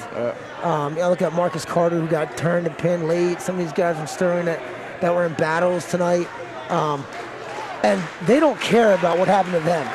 They're all in for their teammate. And that's the team aspect of this. It's not easy to do either. It's not easy to do. I mean, if you a loss in wrestling is easily the worst loss you can ever face in sports.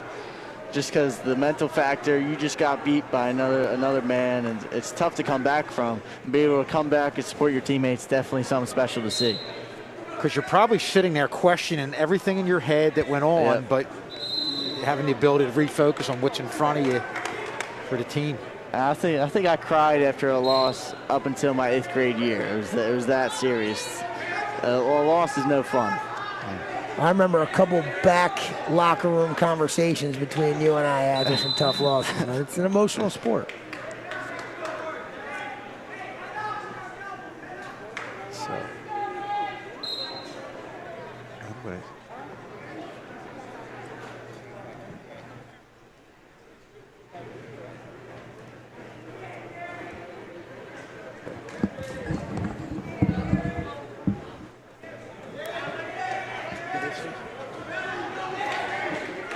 As we get a takedown here from West Deptford. Could it be Smith or Jones?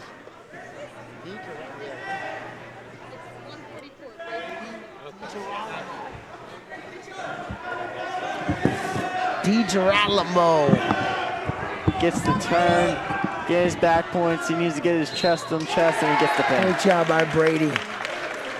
Brady transferred into us this year from Paul VI, and that's been a phenomenal addition to our team.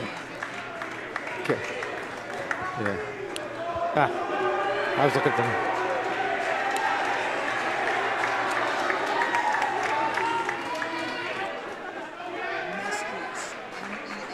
This is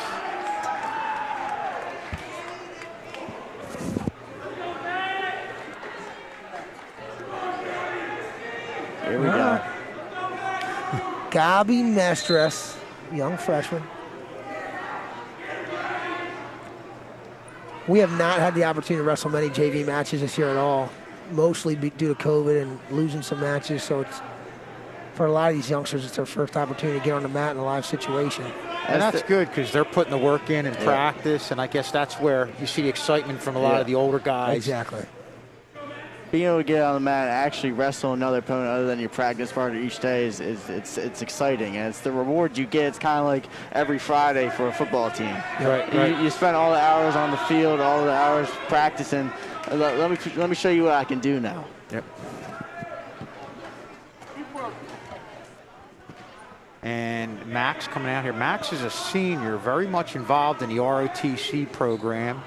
Max came into Sterling, was really overweight, and took it upon himself to get himself back in shape, ran, did everything you need to do that, watched his diet, and lost a significant amount of weight.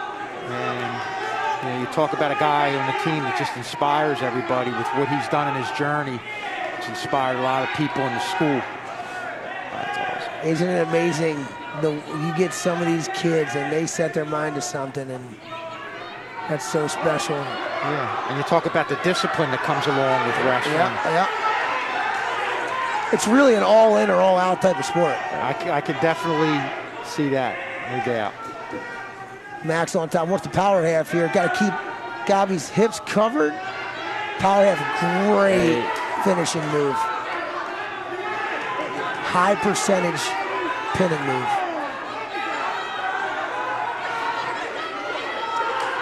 Gabi's got to know where the mat's at.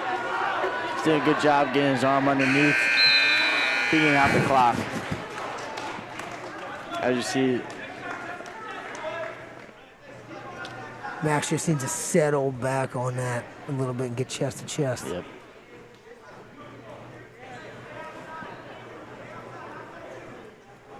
As we start in neutral for the second period. Oh, good stiff arm to the forehead. Always a tough one to eat. Yep. The stiff arm works well just to stun your opponent. Yep. You know what I mean?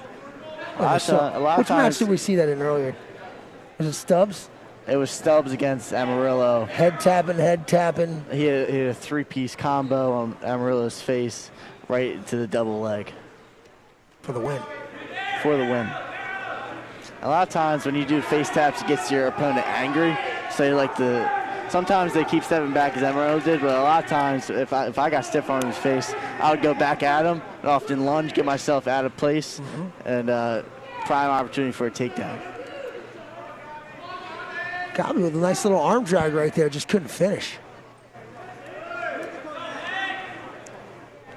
Gotta watch your head. And as you saw, these big guys from Sterling, they know headlocks.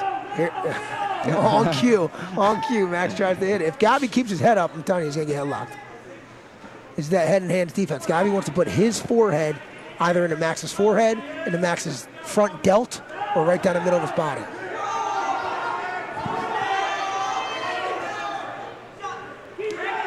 Shot.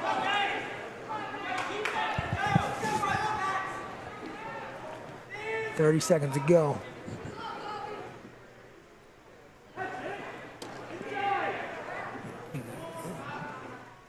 Gabi's got to get in a better stance here. He's standing straight up right there. Yep. He paid a price for that. I'm not careful.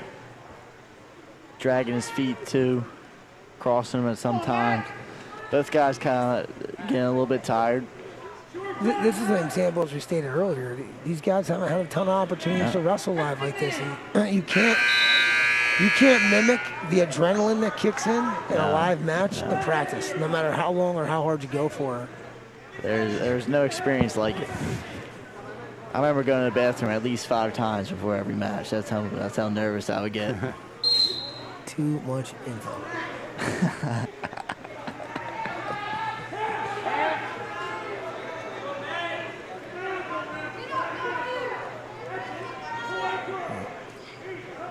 Max doing a nice job taking Gabi off his base. Whenever you're on top, your initial goal is to get him flat on the mat and get him off of his knees. And not stay on your knees as well. You want all your body weight on the back of your opponent, and it makes it really tough if you're on bottom to get back to your base. A scramble situation. Max just needs to slide out of there. Just back up as he does, gets his one.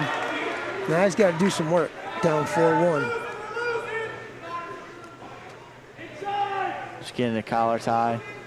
It's funny, I just heard Coach Shields yelling, you're losing. Sometimes in the middle of the match, you lose track of what the score is. And you get so tired, you're not even paying attention. A big moment. Cannot give up 2 here. Good job, Max. He's high. Max just gets a quick escape. Now he's got to go. This is a big move territory right here. Closing in on 40 seconds left in the third period. You're down by 4. Maybe a headlock of your own coming up.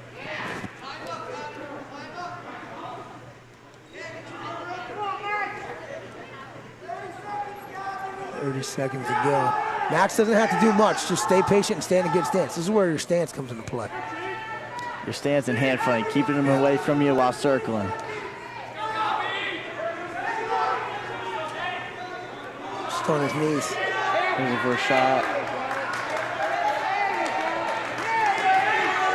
spins around, gets his 2.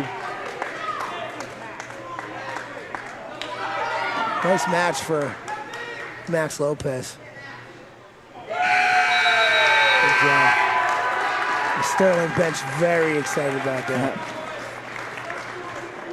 So Max Lopez gets the win. As we hear, Masters going for a shot, just doesn't get in tight enough. Lopez able to use his weight against him, puts it against Mattress, turns around, gets 2.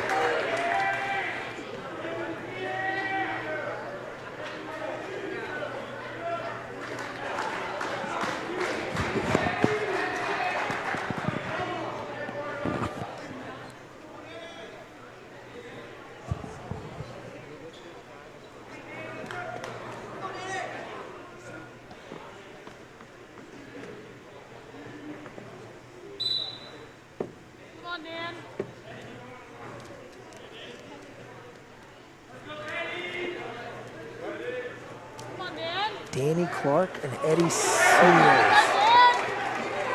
And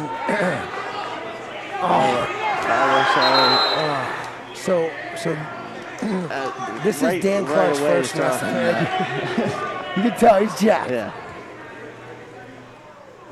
Gets the leg, gets Sears off balance, and dumps him to the mat. Unfortunately, gets called for locked hands. I like Dan a lot. I'm excited to see him wrestle. But I've seen this story before. That energy level he's got right now. He's got to die out. He needs to win in the first period. And Eddie Sears just needs to weather the storm.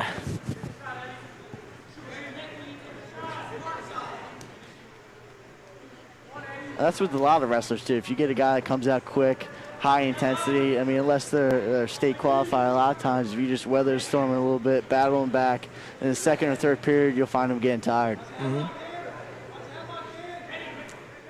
Well, your emotional composure in a sport like this is it's unmatched, the importance of it.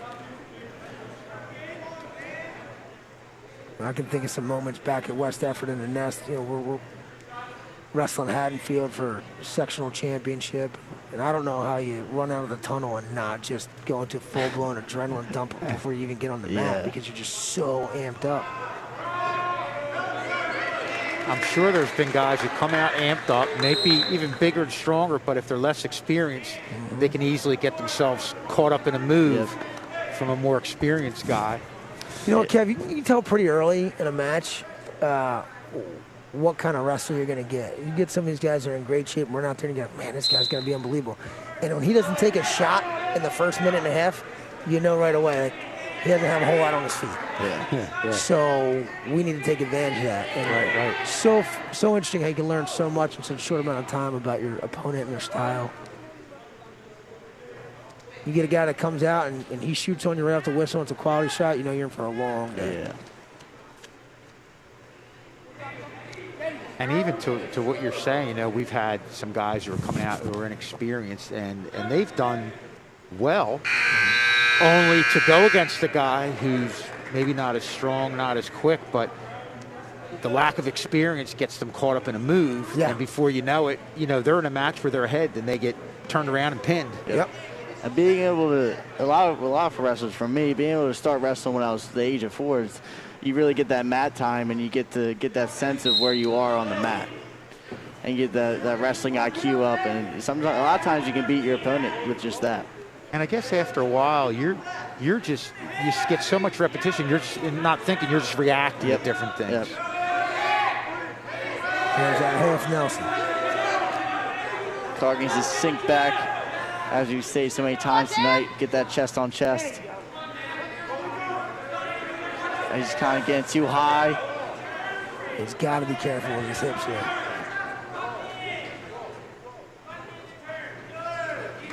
Good job fighting by Sears. The exhaustion sets in a little bit.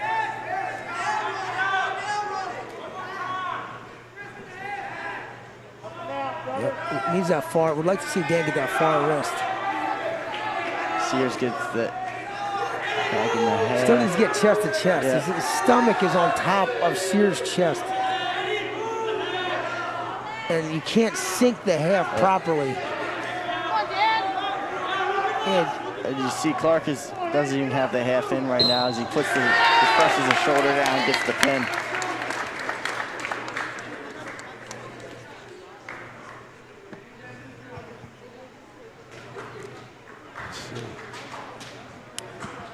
I like our official Mike Pekukis right there, just talking to Danny after the match. No, clear Dan's a young wrestler, and just saying, hey, just remember, you know, on your mat returns, you got to bring them back to the mat safely. You got to unlock your hands and hit the mat. It's good to see, growing the sport.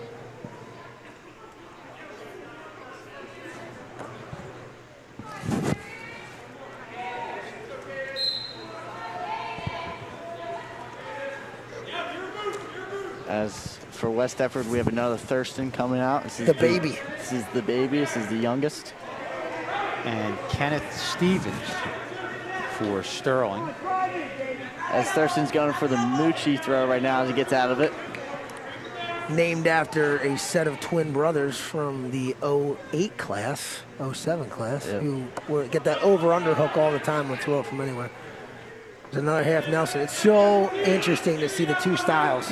Sterling, lots of cradles. West Deptford, lots of halves. Gonna sell that chest back again. Thurston do a good job reloading. Is Thurston a freshman? He's a sophomore. Once again, though, Thurston getting too high. He needs to sink that half in.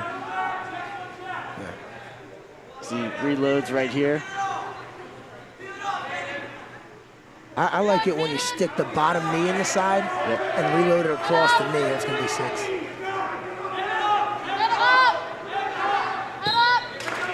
Thurston gets the pin. Sometimes you can stick that inside bottom knee in your opponent's hip when you have the half in it and torque him across that knee. That allows you to open him up and sink that half even deeper. Love the amount of JV matches we're getting tonight. We need to get the camera on you, Jason, as you're describing the move. He's actually doing the move. I would be surprised if a wrestling match starts here between you two guys. I would win. He doesn't. If you may say so yourself. Right? All I need to do is get him in the third period. I think last get him in the third period. Last time Coach Brown came in the room, I don't think it ended well for him. I don't think he came back in after that, actually. All right, we got Tommy Byer here. There is going to be. I'm going to have to break you guys up. Well, what about then? It begs the question: you and your brother, how often do you guys? I beat him up. I beat him up all the time. Okay, that's your version. Now we'll have to get his version. When I would walk in the room and see those two partners together, I knew it was a bad day for Gavin. Just turn around and walk out. And I'm sure there was some battles in the backyard and the family room. Yeah, all three of us would go after each other.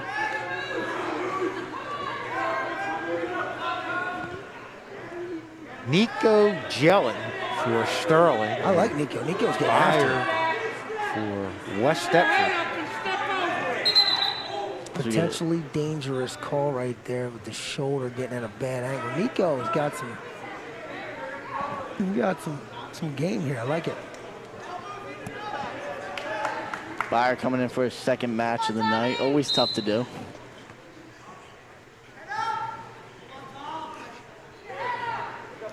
It wasn't too long ago either. 20, Who cares? 30. Get the match. Huh? Right? Yeah, you're right. That's what it's about, man. And Tommy Byer's the type of kid is going. You get out, keep him on the mat after this one. He'll wrestle as many matches. He's a yes sir kind of guy.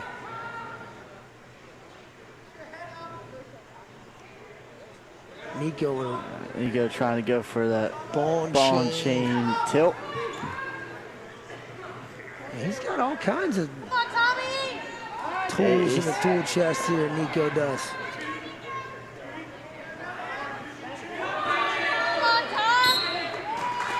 I'll tell you what, that kid can wrestle. He knows a lot. And it's always interesting wrestlers because usually, like myself, I would go to one move and try and learn that the best I could. A lot of wrestlers, they do the same too. And Nico came out and put just about everything he learned in practice out in that match. That's it. We're going to wrap it up. We are going to have a post-game show. We're going to take a break. But, guys, thanks for coming on, man. Oh, this is amazing. I learned a ton. and it helps me out since I'm here by myself moving forward. But, geez, you guys are always welcome here to come on at any time. We really appreciate it. Thank you. And, Jeff, thanks to we'll see you. guys around. Thanks to Todd and everybody out, and these guys. You do a phenomenal job. It's been really a pleasure. Thanks for having us. Thanks, Jason. Yep, thanks for coming on.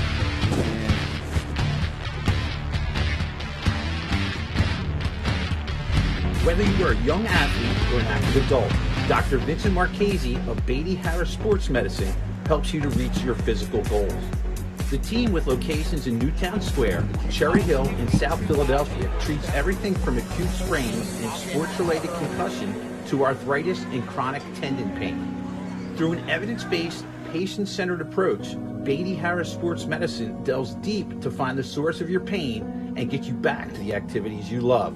To schedule your evaluation, visit BeattyHarrisSportsMed.com or call 610-601-9177.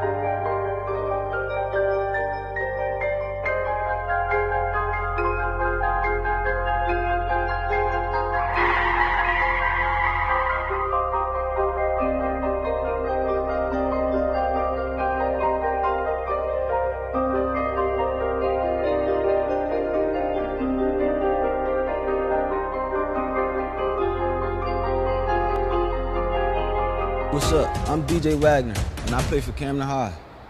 I got vaccinated against COVID-19 so I could protect my teammates, coaches, family, and friends. I got my shot because I know the truth. The vaccine works and saves lives. With the Delta variant spreading, we need you to get off the bench and get in the game. No excuses. The vaccine is the best way we can protect our community. This is your shot. This is your shot. Make it count. For a list of free vaccination locations, visit CamdenCounty.com/vaccine.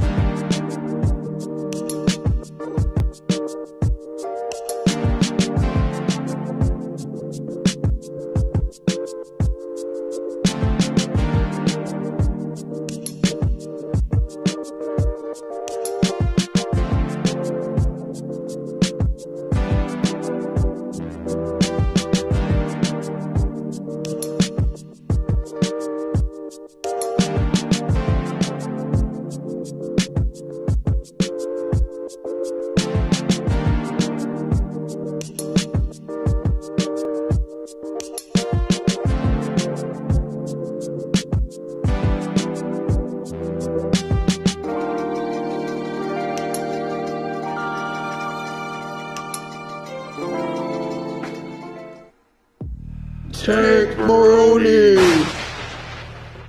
Where am I? Tank Maroney, you are being convicted of not wearing your mask and exposing others to COVID. I've done no such thing. Show me. Here's our proof.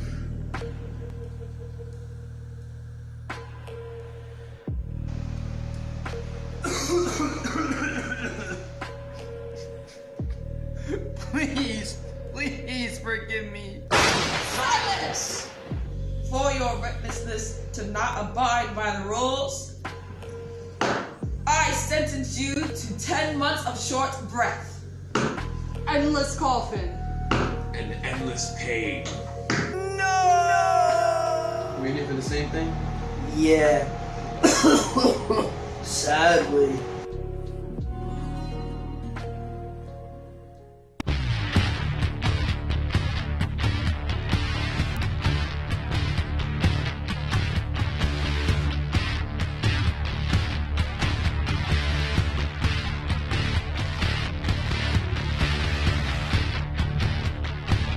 Am I? Okay, we're on. Just had to get things squared away here. We're first going to go to Andrew Ty. Andrew, thanks for coming on with us in our post-game show. Now, first of all, what year are you in? Sophomore year. Sophomore year, okay. And you came away with the big win tonight. Walk us through. Ultimately, you got a pin. Well, I went out. If you could talk into this. Yeah. I went out there. There we go. I went out there and I just thought like that I went out there and I thought I worked harder than my opponent and that I was the best out there, and I just went at him as hard as I could and got the takedown and ended up getting the pin. And as a sophomore working at the wrestling at the varsity level, it seems to me, just in hearing you talk, that your mindset has a lot to do with your success. Talk a little bit about that. Well, I try to think. Since how we practice very hard. We're always in the room, and I think it goes hand in hand with how hard we practice and how we do out on the mat. On the mat, yeah. And it definitely seemed like that. Andrew, hey, congratulations on a great match. Thank you. And, hey, best of luck the rest of the way. Thanks for coming on with us, pal. What's that? Thanks for coming on with us. Yep, thank you. All right, and we have Talent Sirianni getting the ball rolling here, so to speak. You had a tough wrestler for the first match. Do you like wrestling the first match of the night?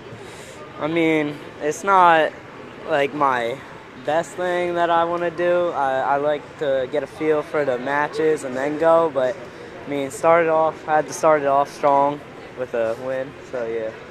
Now, your match in particular, very good back and forth match. Yeah. What was the reason that you feel that you ultimately prevailed after a strong third period? I'd say my conditioning was a big part of it. Like, came out slow, wasn't feeling too great starting, and then started to get the ball rolling a little bit, and came out, Kit or whoever, Eamon, I think, was getting a little gassed. I saw it, and I'm like, I got to strike now. So that's really what it was. And a lot of sports, they always say you need to just get a feel and get into a rhythm. Was that it seems like that was the case with you as the match got going? You felt stronger? Yeah. I saw that he wasn't shooting much, and I like to shoot, so saw he was playing a little defensive. Then I was trying to tire him out, and tired him out, and then I was able to shoot all the rest of the third period and come back on that win. And you ultimately came away with the first win of the night. Talon, thanks for coming on with us. Thank you. Best of luck the rest of the way, pal. You too. Okay, thanks. Thank you. And we're going to take a quick break and be back with our Sterling wrestlers.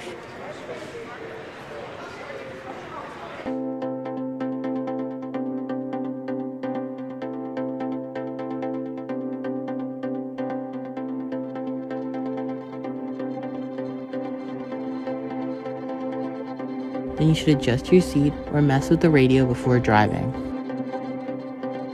Buckle your seatbelt.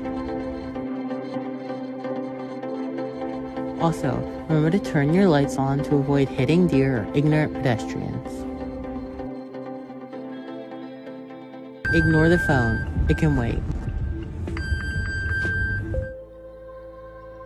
Keep in mind that you're not the only one on the road. Remember, you should always be aware of animals.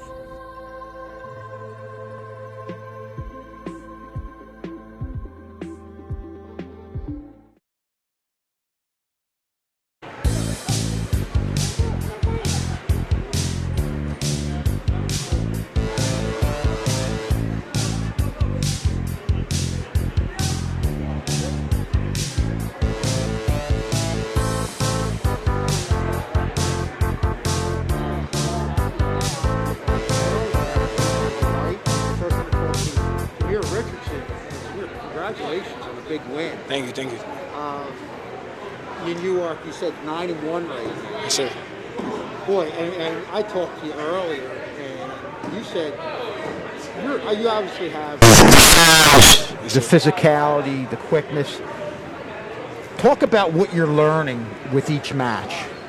The main things I'm learning is really you got to time manage. You don't want to burn yourself out in the first period or anything like that. I've been working on my stamina lately.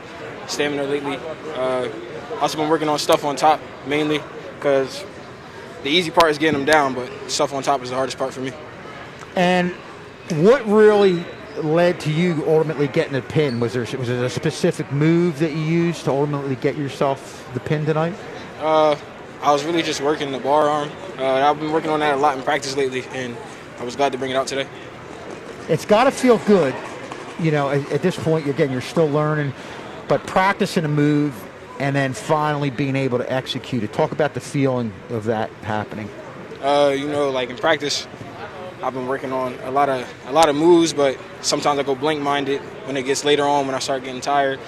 Today I really was thinking about all the moves I worked on, and it was just way easier to execute when I started thinking about it.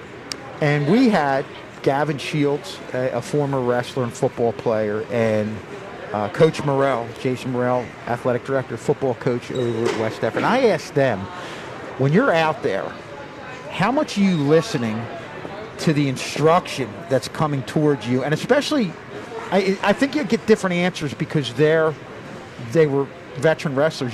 You're a little new to the sport. How much are you listening to what's being said to you? I mean, sometimes it's really hard to listen, like when you try to stay locked in, but you really want to listen to what the coach is saying because they're only going to tell you the right thing. And has there been times where it's really helped you? And yeah, today actually, yeah. Okay. It was a big help today. I tried my best to listen to what they were saying on the sideline, and it helped me a lot today. Well, Jameer, it's been fun watching you wrestle, and there's a lot to look forward to. Keep learning. Keep getting better because I think you've got a lot of good things to come throughout the rest of the season. Yes, sir. Thank you. Thanks for coming along with us, pal. Congrats. Okay. Thanks. And we have Eric Shipley. Is Eric here somewhere?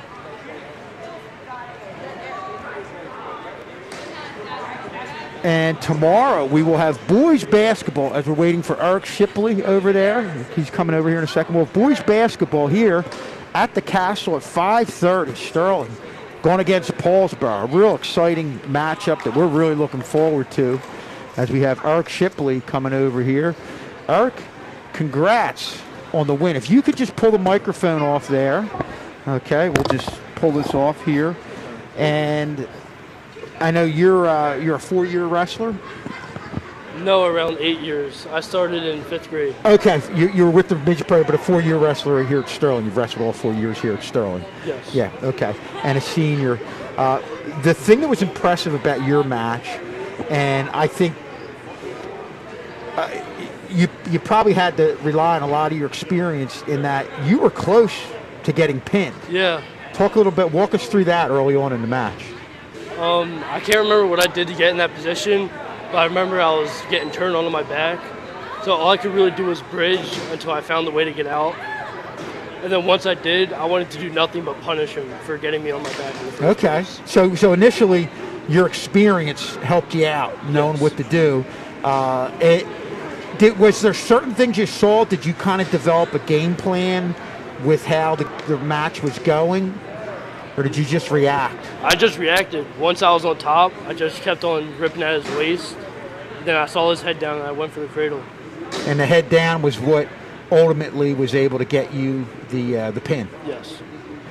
And now, your record right now is 4-1. 4-1. Okay. Is there a signature move? Obviously, you got the cradle. Is there any other type of move that you have? Is there a certain style that you use in wrestling that you use more? Do you go more for the upper part of the body, or do you use the lower part of your body as your strength? Or is it both? It's kind of both. It depends on who you're wrestling against.